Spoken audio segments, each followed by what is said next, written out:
very exciting times, buddy. Very exciting times because that gentleman who just jumped on board to talk playoffs, to talk hockey, to talk whatever Mr. Biz Nasty wants to talk about. Well, you guys run the show here, whatever you want to talk about. Holy That's smoke. right. That's Peelsy, it's about time that we got our boy on. He's so busy running all over the world, running all over the place, entertaining people, teaching people about hockey, being his life. I don't know how many people I'm teaching about hockey. Hey, you're teaching them your version of hockey, that's for sure, which is great. Make hey, sure Biz, the what's up, bottles buddy? are full and the Thanks for joining gates us. open. I know you're busy, man. We really appreciate your time. We'll keep you for 30 minutes, and then I know you got a busy schedule. What's going on, pal? How is your schedule these days? Exciting times. We just finished up our last broadcast for the regular season on Wednesday. We gave out the Mr. TNT award to Mr. Alexander Ovechkin, the goal record holder as of now, and until Austin Matthews catches him. And then tomorrow we kick things off with, I believe we're starting with the Winnipeg Jets series, and then we move on to Dallas, Colorado, which things have fallen off a cliff a little bit for the Dallas Stars. Hopefully they can reel things in, at least to make that series interesting, because with no Heiskanen and now Robertson in a knee brace leaving that last game from Nashville, things are getting ugly pretty quick for them. Before we get into the matchups, Biz, obviously giving Ovi the TNT award is perfect. I got to tell you, some of my favorite interactions is with you and Marshy. That guy is, as you know, he's one of the best. Like the perception of Marchand for years was he's just a goof and a piece of whatever. But I think as he gets older and more people like him, and I just love the guy. And when he was giving it to you, and you were talking about his forehead and the Turkish hair, he's a riot, buddy. Oh, but I think he's gained a lot of fans over the last couple of years. People knowing now how funny he is behind the scenes and how much he adds to a locker room. And I'm sure Florida fans, although they might have hated his guts, are excited now that he's on their side. But yeah, he's got so much character. He brings so much to the game. He's so quick on his feet too. I'm coming in with those premeditated chirps, JR, and he's just he's stuffing me in a locker. So it's good. I think in any other year he wins it, but with Ovi and I think he scored every single broadcast he was on with us. I think we had him on 5 times and he scored 7 goals. So a few empty netters, but nonetheless he delivered, and especially in that last one we had against in Long Island, or on Long Island, I should say, when he ended up breaking the record. So it's crazy though, boys, because with all the pressure and everybody following him around and all the constant interviews, the fact that he was able to get that many goals in such a short amount of time and wrap it all up, that's not easy, having the weight of the world on you to close that thing up, and he did just that. So it's just remarkable. The question, right? It was always the question: was he going to be able to do it this year? Is he going to be able to do it this year? Well, he did it easily, which is. And we should never doubt Alex Ovechkin the way that he has scored goals over his career. But talk about, and I think this is really important, where does Alex Ovechkin now stand on the history of the game in terms of obviously goal scorers, but I'm just talking about players and representations of a team, being a leader. Some of the things that I've seen him do over the last month has transcended sometimes I think maybe his goal scoring by his love for the game, right? I think you talk about Marchand getting a lot more fans. How about Ovi and the way that he has treated this last month and a half? With Crosby and Malkin the other day, giving him a watch. Yeah. Seeing that interaction was amazing. Seeing what he did for Marc-Andre Fleury, seeing what he did for the young Leopold and going out. His love for the game. Where do you put Ovi right now in the status of the history? Yeah, and like everything you just said is bang on, right? Like he's a pretty reserved guy, right? I mean, obviously the language barrier is not as big as it once was. So I felt for a long time everybody just wanted to rip on him, even though he was scoring 50, 60 goals a year. It was always like, oh, he can't win. You know, he's one dimensional in the sense of, you know, he doesn't play defense and blah blah blah. And then finally he won the big one, and I feel like that probably alleviated a lot of pressure off of him in that sense. And then I think the world, especially the hockey world, started seeing his personality and how loving he is behind the scenes. And his teammates would obviously tell you, right? Like they showed up in droves for that celebration. So as far as like the Mount Rushmore conversation and like where he would rank among all time, like you kind of lived during like the Stevie Y era, like and playing and saw all that. So I'm sure you watched Gordie Howe growing up to a certain degree. So it's hard to like bump off the OGs off the Mount Rushmore. Like I feel like those are the founding fathers and the guys who should stay there forever. Bobby Orr, Gordie Howe, Mario Lemieux, Wayne Gretzky. I definitely think that there should be like more of like a new school one, where you'd probably have Ovi on that. You'd have Sid on that. Yeah, but you just said something really, because it's always been Sid and Ovi, Sid and Ovi, Sid and Ovi. And everybody looks at Sid as the kind of the Gretzky ambassador of the league. Did Ovi take over that and kind of overshadow everything that Sid did? I probably would. I would say no. I would. Yeah, still, good. I'm glad you said that. I would definitely put. Like I would say, from an all-around player perspective, I still have Crosby ahead of Ovi, regardless if he scored what. I think he's like 300 more goals past him. But clearly a more well-rounded game. But yeah, I not to take anything away from Ovi, I'd probably put him in the top 10 all time. Yeah, good. Yeah, just not ahead of Sid. Like I don't even know. Like you would be able to tell us better. Like I don't even know if I would have him ahead of Yzerman. Like, yeah, I'm with you. I think it's very valid. I think it's a very valid point. I put Ovi in the top 15. I don't know if I put him as an entire hockey player, right? The whole enchilada in the top 10, but still the best goal scorer. Yeah. But let's get right into it, because you have to be so nervous right now, man. Well, you got to be so nervous. Your Toronto Maple Leafs are going up against their arch rivals and their foes and the guys that they can't beat, the Ottawa Senators. Well, I would say that I'm less nervous than them going against Florida or Tampa Bay. Like I think winning that division was major. Like I think that Tampa and Florida are going to beat the shit out of each other. 100%. That's going to be my number one favorite. I think series to watch. Go ahead. If that was the Stanley Cup Finals, I think everybody would be happy, right? Like obviously that's not the case because they're in the same conference, but just like the anticipation, you got both Russian goalies going against each other. But going back to the Leafs, the Montreal Canadiens would have been the only other series I would have been less nervous about. From an experience perspective, Montreal, I believe, their average age 25.5, which is the youngest since like 81, I believe, like 81, 82, maybe Edmonton Oilers team. Maybe it was 80, 81. But so it's been a long time since a team that young had made it. That would have been a better matchup for the Toronto Maple Leafs. Ottawa's a good team. You know, I think that goaltending, Ullmark solid, although his playoff numbers aren't great. Sanderson's pretty solid defenseman. I trust the Leafs D more so than Ottawa's D and the depth there. But, Ottawa's got some good guys up front, man. They got some guys. Toronto hasn't beaten them this year. They haven't beat them since 2023. Mind you, I don't give a shit about the regular season. I don't give a shit. So all of a sudden, regular season does not count whatsoever anymore in the minds of Toronto Maple Leafs.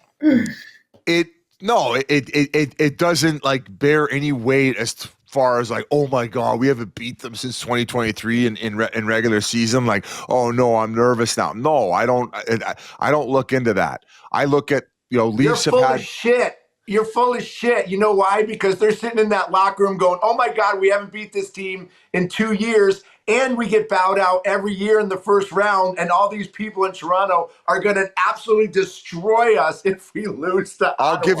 I'll give you this. If the Leafs, they won't though. If they do lose game one, I would imagine the arseholes will pucker up a little bit tighter. Big time. Just a little bit tighter, okay? Hey, But I'm confident going into this series. Leafs have the experience. They look to be healthy. I think McCabe and Oliver Ekman-Larsson will be in the lineup.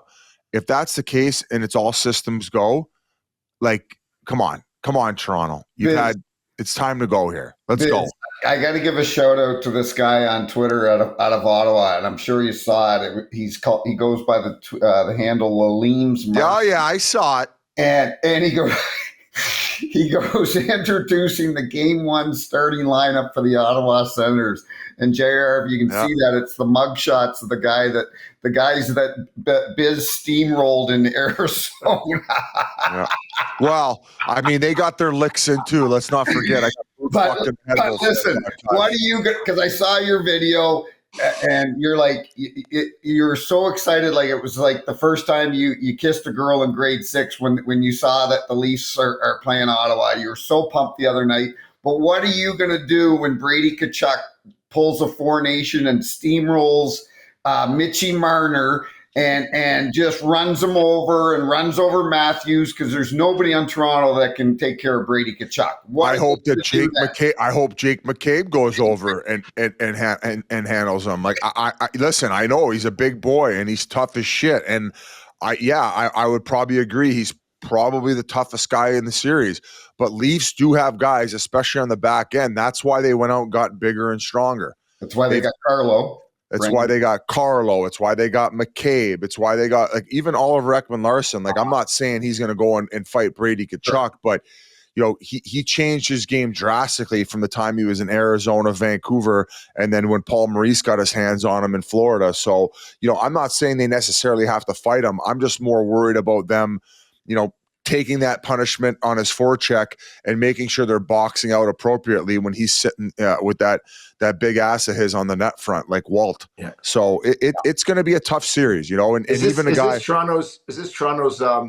Is this the best they've been poised and best prepared for the playoffs you've seen in a long time? I think that this is the best.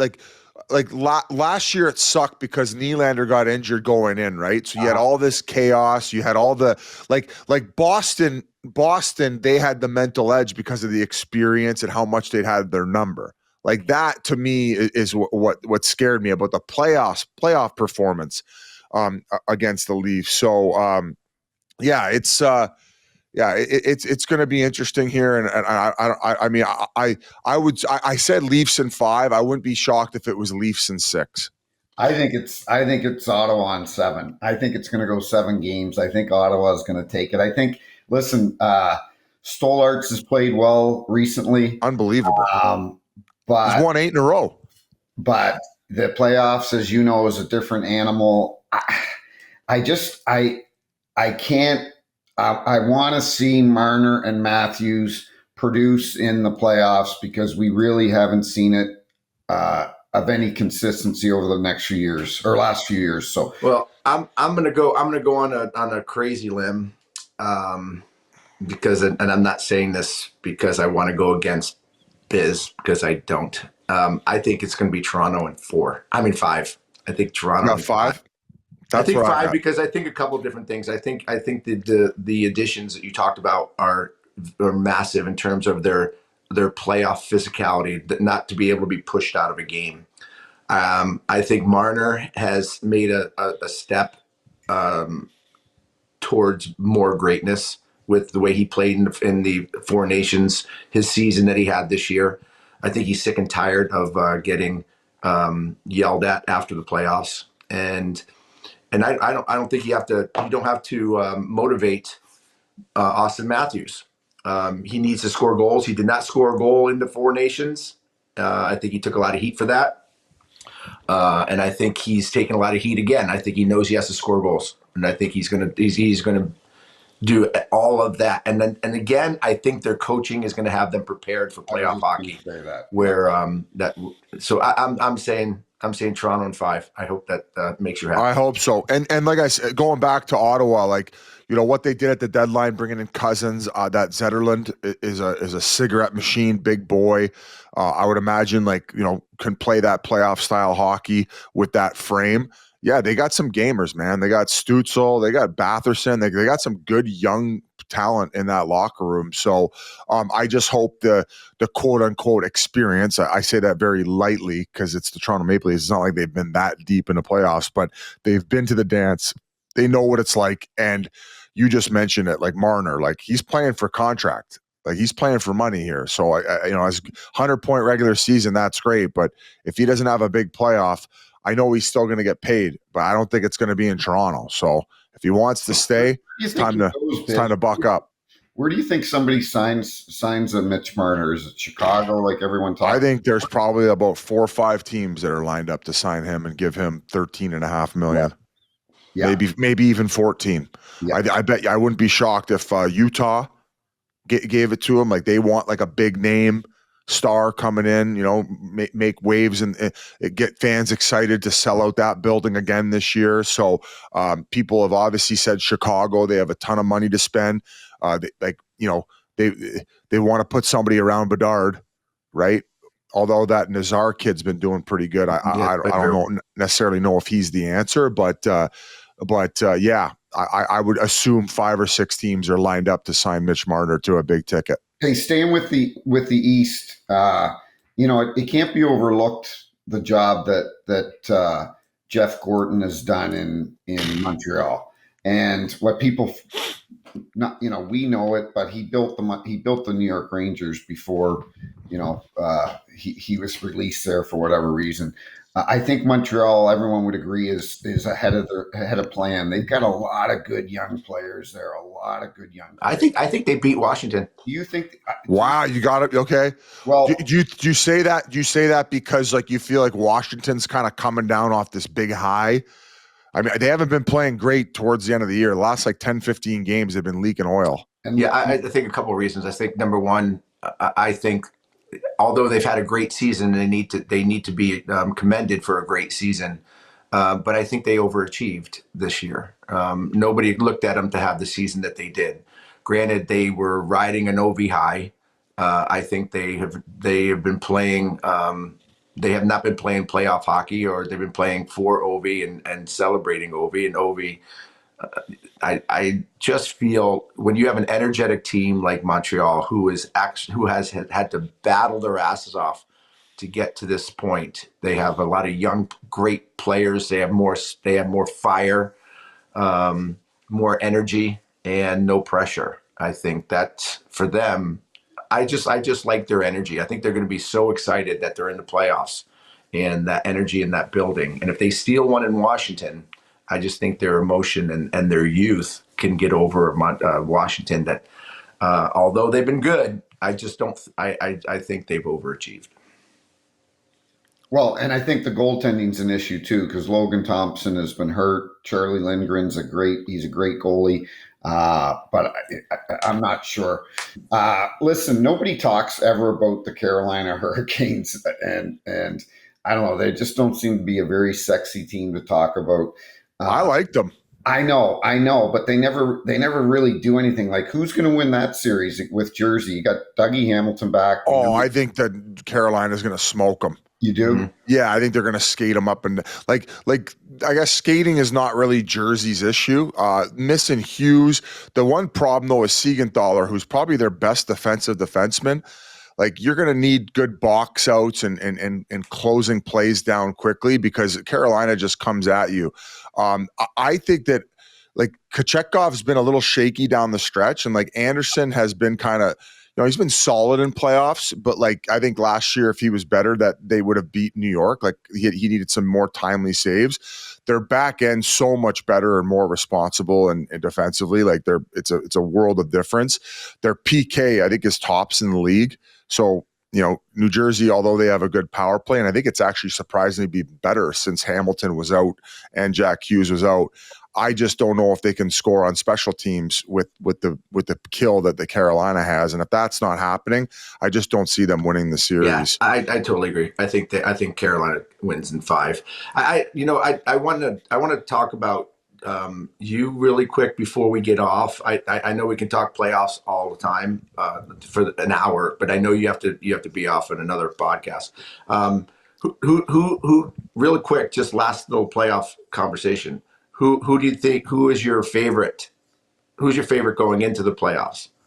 I got a few teams. Like, I think Vegas set themselves up well with winning the Pacific in that first round matchup. I think that they're gonna make light work, and they're it looks like they're gonna be healthy as well, and they're just so strong through the middle of the ice.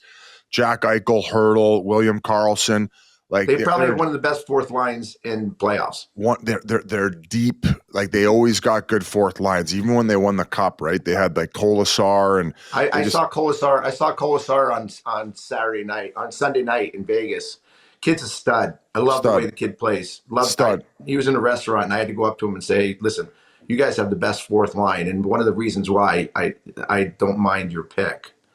Yeah, and like as Ace describes them, they got 6 redwoods back there. Yeah. Just, I don't think they have a defenseman under 6'2". No. So they are just big, strong. They protect the middle of the ice. Aiden Hill's going to see every shot, but he can look through any screen based on his size. He's been there. He's won one. So and then they have nice complementary young wingers. Like, they got that Dorofeev kid who's making under $2 million. He had 35 goals this year. Victor Olofsson, who I maybe expected a little bit more out of this year. He had, I think, 15, but Barbashev, he's a cigarette machine, just like Zetterlund is. So I like them. And man, with the overhaul of the lineup, I think Colorado is poised to make another run. Yeah, like I got them in Vegas in the conference finals in the West. Yeah. I got Colorado winning the whole thing. And I wouldn't be shocked, man. Like, the only centerman they had that started the year with them was McKinnon, right? And then they got Brock Nelson. They got Charlie Coyle, great third line center, and then that Drury kid from Carolina in that trade, Nachushkin, who wasn't playing. They're just massive down the middle. Yeah, they're unreal down the middle. Obviously, Cale Makar is a difference maker. They're going to have him and Taves playing 25 to 27 minutes every night. Yeah. So and then that Blackwood and Wedgwood look pretty good as a tandem now. So just a great job by McFarland. I would imagine he wins GM of the year. If not, he should. And that's those are the two teams I have out west. And obviously, I got to stick with my Leafs, but everybody kind of has Tampa as that sneaky team. Nobody's been talking about. Like, I switched my opinion. I think they're going to beat Florida. You know what's amazing, Biz? I was going to mention it earlier.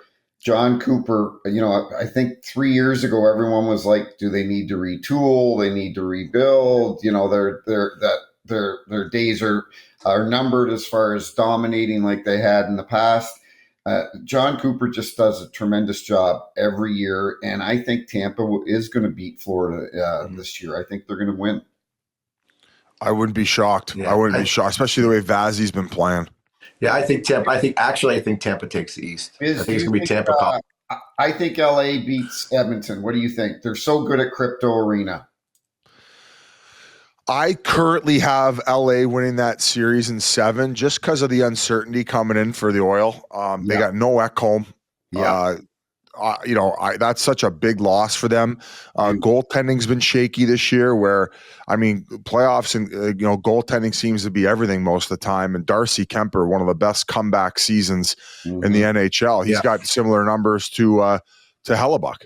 He's got a 2 goals against average and a 9. I think last time I checked, it was a 921 save percentage. So just a remarkable turnaround for him. And they clinched the home ice. So that, like you talked about their home record, best home record in the league, that's a huge, huge boost. So I think it's going to go the distance because it's hard to contain McDavid and Draisaitl. Mm-hmm. Congrats to him on winning the Rocket. But yeah, it would suck though to see McDavid and Draisaitl lose out first.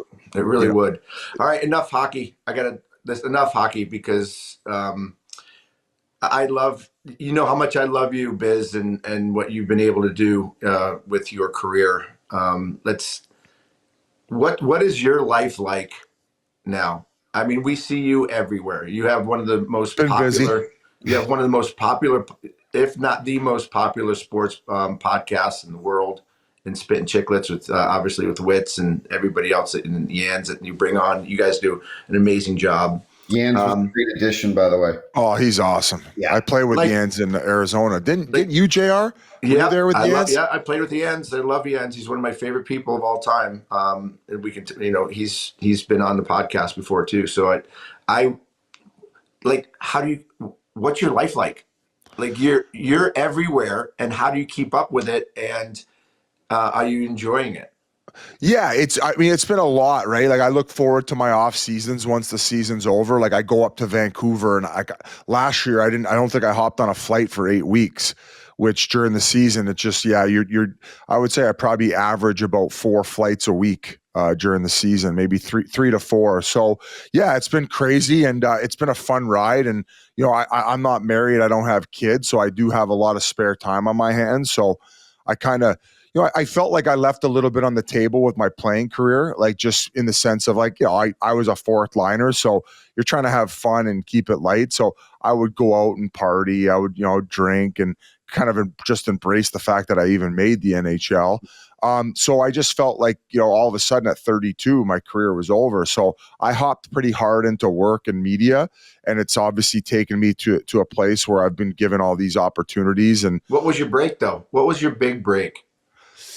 No, the big break. Like obviously getting on television with the Coyotes was one thing, but what was the one thing that's Rich Nairn hiring me to the Coyotes and me getting my reps in with Bob Heathouse on the radio was huge, right? That was a big boost for me. I would say part of the big break was just starting Twitter so early. Yeah. Right. And because of that, a lot of opportunities popped up even when I was playing, where I would start getting my reps in front of the camera. So it just got me more and more comfortable with media, as like when you were a player, like you were doing media all the time, you were fun. And I feel that, like, I'm assuming over time, like your comfortability in front of the camera grew, like to the point where you were taking a lot of tension off the other guys in the room because you were okay doing it, along with not just interviews, but whether it was like a banquet here, speak here, whatever here.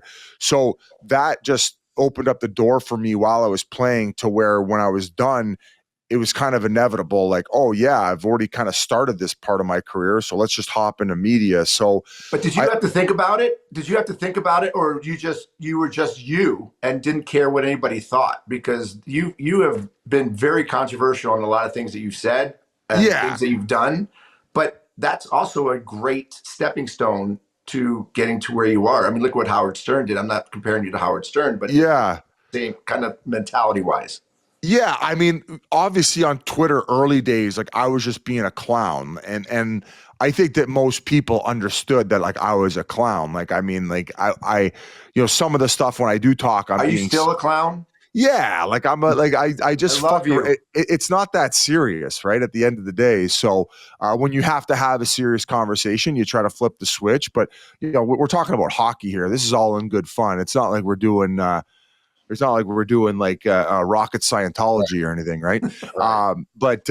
Yeah. So as far as like one big break, I don't really like it. It was kind of just all these like little stepping stones. Like even when I retired, JR, I did this like film project with my buddy Pasha, where we like went around BC and did like a spoof, like a 5-part series spoof, and like that taught me a lot about like editing and Is that when you did the helicopter thing and all that? Yeah, like that was the Ice Bucket Challenge, but we also had the helicopter in the Biz Does BC. But it was kind of like all these little stepping stones along the way that taught me a lot about what I wanted to do and made me more comfortable trying to achieve them. And yeah, so like I said, to shorten the answer up, it wasn't really one major thing. It's just been all these little stepping stones. Biz, how many times does Gary Bettman call you in a calendar year? Not as much anymore. Yeah.